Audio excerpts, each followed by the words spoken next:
UPSC अभ्यर्थियों का मसला है तो लग रहा है कि मसला हल करेंगे प्रशांत किशोर। परेशान तो वही है, जब उतर गए तो पूरी तरह से उतर गए। कोई नकली दो घंटा के लिए आ रहे हैं ना, उनको तो बैठ जाना चाहिए बीपीएससी अभ्यर्थियों के साथ में यहाँ अनशन करने। प्रशांत किशोर जो है छात्र के साथ पूरी तरह से हैं और जस्टिस चाहते हैं वो छात्रों के साथ। जदयू के लोग तो लगातार बोल रहे हैं कि हाईजैक कर लिया गया, कुछ विरोधी दल के पार्टियों के लोग हाईजैक कर लिया गया है, तो आप री एग्जाम करके खत्म कर दीजिए उनके हाईजैक को।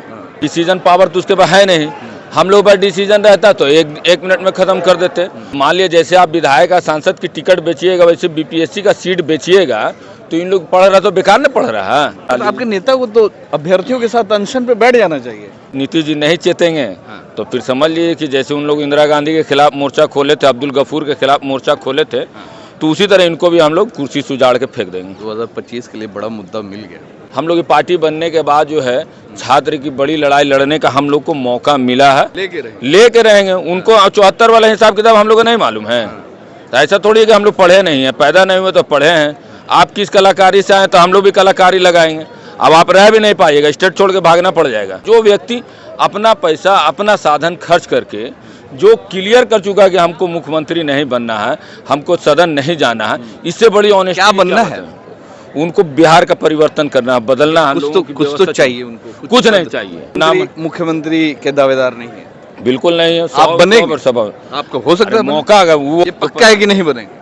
हाँ, ये पक्का है कि नहीं बनेंगे, ये पक्का। इलेक्शन में अगर बहुमत आता है, फुल बहुमत से, तो सीएम नहीं बनेंगे, बिल्कुल नहीं। और इतना ताकतवर आदमी राष्ट्रीय अध्यक्ष बने रहे, राष्ट्रीय अध्यक्ष भी नहीं बनेंगे, वो तो संरक्षक बने रहेंगे।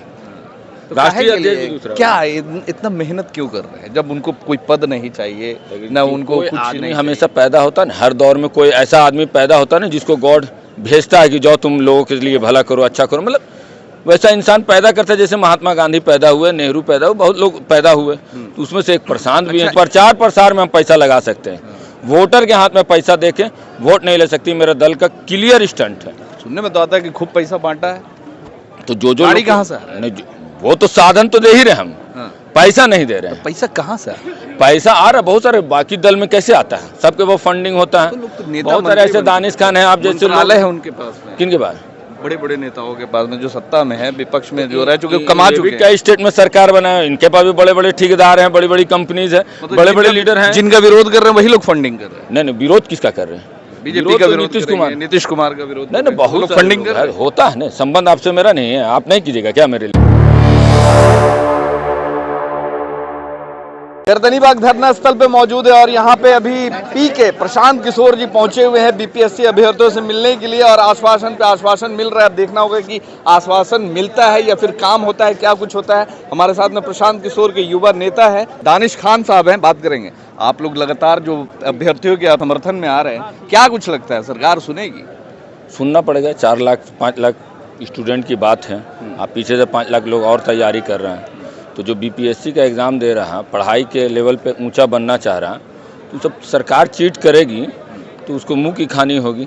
तो प्रशांत किशोर जो है छात्र के साथ पूरी तरह से हैं और जस्टिस चाहते हैं वो छात्रों के साथ। जदयू के लोग तो लगातार बोल रहे हैं कि हाईजैक कर लिया गया, कुछ विरोधी दल के पार्टियों के लोग हाईजैक कर लिया गया है, तो आप री एग्ज़ाम करके खत्म कर दीजिए उनके हाईजैक को। री एग्ज़ाम करके जो यहाँ बीजेपी के जो अध्यक्ष हैं, प्रदेश अध्यक्ष दिलीप जायसवाल, उन्होंने साफ तौर पे कहा है कि जो बहकाया जा रहा है, गलत किया जा रहा है। बीपीएससी अभ्यर्थियों को बहकाया जा रहा है और उनको इस तरीके से इतनी समझ है कि बहकाया जा रहा है, तो बहकने नहीं देने का तो नीति उनके पास है। बहकाने वाले पर तो गवर्नमेंट तो है नहीं, डिसीजन पावर तो उसके पास है नहीं। हम लोग पर डिसीजन रहता तो एक मिनट में खत्म कर देते। तो बहकाने वाले को आप क्यों बहकाने दे रहे हैं? यानी कि आप खुद बेच रहे हैं, एक सीट बेच रहे हैं। छात्र लोग जाग चुका है, तो आप मान लिया जैसे आप विधायक का सांसद की टिकट बेचिएगा, वैसे बीपीएससी का सीट बेचिएगा, तो इन लोग पढ़ रहा तो बेकार न पढ़ रहा है। तो इस बात की अगर आप नहीं बेच रहे तो री एग्जाम करा दिए। आप बोल रहे छात्र और बिहार के भविष्य का काम, तो जहाँ 4 लाख लोग खड़ा उसके पक्ष में खड़े रहिएगा कि चंद लीडरों के पक्ष में खड़े होइएगा विपक्ष के।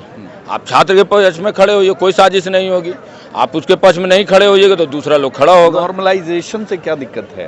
अभ्यर्थी लगातार बोल रहे हैं कि नॉर्मलाइजेशन को खत्म किया जाए, दिक्कत क्या है? नॉर्मलाइजेशन का मतलब ये है ना कि उसमें बहुत सारी टेक्निकल फॉल्ट्स है।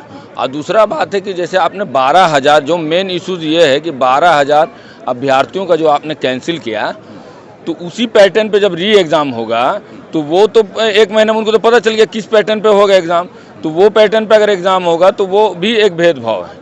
क्योंकि जो पहले से तैयारी है तो आप पैटर्न चेंज करके तो आप कीजिएगा नहीं, तो फिर उसमें फॉल्ट आ जाएगा। तो री पूरा करा दीजिए एग्ज़ाम, ताकि वो पैटर्न ना हो, नए पैटर्न पे आप करा लीजिए। आपके नेता को तो अभ्यर्थियों के साथ अनशन पे बैठ जाना चाहिए। नहीं, वो तो हम लोग का अल्टीमेटम है, संवैधानिक चलते हैं प्रशांत, मतलब कोई कानून के विरोध में काम नहीं करते। तो कल नोटिस दिए थे, आज 12 बजे तक उनको लेना था एक्शन, नहीं लिए तो हमारे नेता आगे हैं। अब आगे हम लोग का रणनीति बनेगा, अगर नीतीश जी नहीं चेतेंगे तो फिर समझ लीजिए कि जैसे उन लोग इंदिरा गांधी के खिलाफ मोर्चा खोले थे, अब्दुल गफूर के खिलाफ मोर्चा खोले थे, तो उसी तरह इनको भी हम लोग कुर्सी से उजाड़ के फेंक देंगे। 2025 के लिए बड़ा मुद्दा मिल गया ना, मुद्दा तो अभी बहुत खासकर सारा है, युवा लेकिन युवा आज आपके साथ छात्र की लड़ाई है। इसी राजनीति से लालू और नीतीश भी आए थे, तो हम लोग को भी मौका प्रशांत मिला है, किशोर हम भी लोग इसी बढ़िया से राजनीति लड़ेंगे। से आएंगे वापस। नहीं, प्रशांत तो सारे बिहार के नौजवान, युवा, बेरोजगार सबके लिए है। लेकिन ये है कि ये जो मेन मुद्दा हम लोग की पार्टी बनने के बाद जो है छात्र की बड़ी लड़ाई लड़ने का हम लोग को मौका मिला है, इन लोग को जस्टिस दिलाने का बड़ा मौका मिला। 2 अक्टूबर को हमारी पार्टी बनी है, उसके बाद ये पहला मौका है जो हम लोग छात्र के हित में मजबूती से लड़ने के लिए तैयार है। मिलेगा जस्टिस, बिल्कुल यकीन है मिलेगा नहीं तो लेके रहेंगे। उनको 74 वाला हिसाब किताब हम लोग को नहीं मालूम है, तो ऐसा थोड़ी है कि हम लोग पढ़े नहीं है, पैदा नहीं हुए तो पढ़े हैं।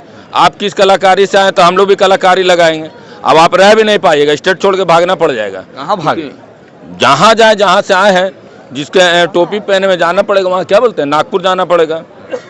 तो आपके नेता पे आरोप लगाते रहते हैं हमेशा, हमारे राजद वाले, जदयू वाले, बीजेपी है, कोई प्रूफ है? वो तो दल में है, वो बार बार कभी इधर पलटते हैं, कभी उधर पलटते हैं। आप तो ऑफिशियली उसके साथ है, मेरा तो प्रूफ है, अभी तक खोज रहे हैं, तो हमारा कोई प्रूफ नहीं है। लेकिन ठीक है, बिहार में जब अच्छा और सच्चा इंसान आता है तो उस पर आरोप लगते हैं। तो प्रशांत किशोर वो संघर्ष से आएंगे, लोगों को विश्वास होगा कि पब्लिक के हित में है। जो व्यक्ति अपना पैसा, अपना साधन खर्च करके जो क्लियर कर चुका कि हमको मुख्यमंत्री नहीं बनना है, हमको सदन नहीं जाना है, इससे बड़ी ऑनेस्टी क्या बनना है? उनको बिहार का परिवर्तन करना, बदलना है। कुछ तो चाहिए उनको, कुछ नहीं चाहिए उनको, बस बिहार एक ऐसा राज्य बने जिसका दुनिया में, देश में नाम। मुख्यमंत्री के दावेदार नहीं है, बिल्कुल नहीं है। आप बनेंगे? सब आपको हो सकता है मौका, अगर वो जब पार्टी और दल जिसको चाहेगा कोई भी बन सकता है। जब प्रदेश में देख रहे कैसे कैसे लोग बने हैं, तो उन लोगों से तो बेहतर ही हम लोग हैं। ये पक्का है कि नहीं बनेंगे? हाँ, ये पक्का है कि नहीं बनेंगे, ये पक्का। इलेक्शन में अगर बहुमत आता है, हाँ, फुल बहुमत से, तो सीएम नहीं बनेंगे? बिल्कुल नहीं। और इतना ताकतवर आदमी राष्ट्रीय अध्यक्ष बने रहे? राष्ट्रीय अध्यक्ष भी नहीं बनेंगे, वो तो संरक्षक बने रहेंगे।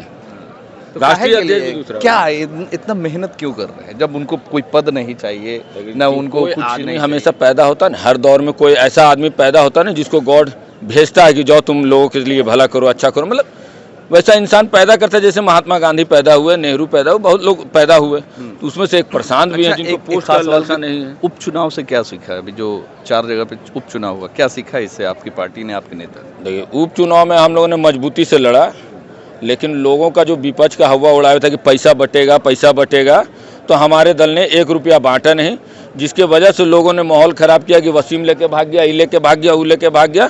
तो ये चीज़ हमारा दल कहना है कि जब पैसा ही तो वोट लेना, तो फिर गांधी और अम्बेडकर की फ़ोटो क्यों लगाएं? तो हम पैसा दे के वोट नहीं ले सकते। विचारधारा को फैलाने के लिए, संगठन को मजबूत करने के लिए प्रचार प्रसार में हम पैसा लगा सकते हैं।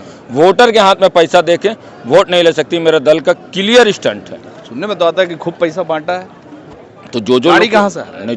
वो तो साधन तो दे ही रहे हम, पैसा नहीं दे रहे हैं। पैसा कहाँ से?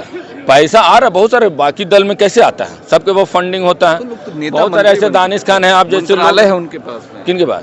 बड़े बड़े नेताओं के पास में, जो सत्ता में है, विपक्ष में जो रह चुके, कमा चुके हैं। क्या स्टेट में सरकार बना है, इनके पास भी बड़े बड़े ठेकेदार हैं, बड़ी बड़ी कंपनीज है, बड़े बड़े लीडर हैं। जिनका विरोध कर रहे हैं वही लोग फंडिंग कर रहे हैं। नहीं, विरोध किसका कर रहे हैं? बीजेपी का विरोध, नीतीश कुमार का विरोध। नहीं, बहुत फंडिंग कर रहे होता है ना। संबंध आपसे मेरा नहीं है, आप नहीं कीजिएगा क्या मेरे लिए? तो इसी तरह है। तो बीपीएससी अभ्यर्थियों का मसला है, तो लग रहा है कि मसला हल करेंगे प्रशांत किशोर।